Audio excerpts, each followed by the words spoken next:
Welcome back. ఈ వీడియోలో Aruvi movie review చూద్దాం. ఇది అమెజాన్ ప్రైమ్ వీడియోలో తెలుగులో ఉంది. సినిమా స్టోరీ డిఫరెంట్ గా బాగుంది. అరువి క్యారెక్టర్ లో యాక్ట్ చేసిన అదితి బాలన్ తన క్యారెక్టర్ లో జీవించేసింది. ఈ క్యారెక్టర్ లో చాలా వేరియేషన్స్ ఉన్నాయి. సినిమాటోగ్రఫీ అండ్ స్క్రీన్ ప్లే బాగుంది. నరేషన్ డిఫరెంట్ గా అనిపించింది. ఫస్ట్ హాఫ్ లో సినిమా కొంత స్లో ఉన్నప్పటికీ అదితి బాలన్ తన పెర్ఫార్మెన్స్ తో సినిమాని నిలబెట్టింది. ఇంటర్వెల్ ట్విస్ట్ బాగుంది అండ్ సెకండ్ హాఫ్ లో కథ ఒకేసారి టర్న్ అవుతుంది. బతుకు జట్కా బండి టైప్ ఆఫ్ షో పైన కామెడీని చాలా బాగా క్రియేట్ చేశారు. ఇది చాలా బాగా వర్కౌట్ అయింది. అసలు అరువి ఎందుకు అలా బిహేవ్ చేస్తుంది, తనకి ఏమైంది, అరువి నెక్స్ట్ ఏం చేయబోతుంది అనే ఇంట్రెస్ట్ ని సక్సెస్ఫుల్ గా క్రియేట్ చేశారు.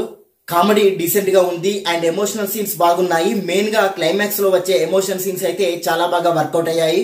ఈ సినిమాలో అడల్ట్ కంటెంట్ లేదు, ఫ్యామిలీతో చూడొచ్చు. ఈ సినిమా ప్లస్ పాయింట్స్ విషయానికి వస్తే అరువి క్యారెక్టర్ లో అదితి బాలన్ యాక్టింగ్ ఈ సినిమాకే main plus point.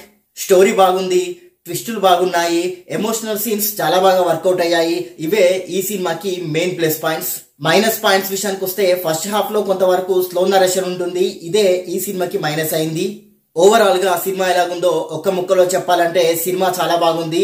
Must watchable movie. ఈ సినిమాకి నేను ఇచ్చే రేటింగ్ 5 కి 4 star rating. And thank you for watching. Please subscribe చతుర్య TV.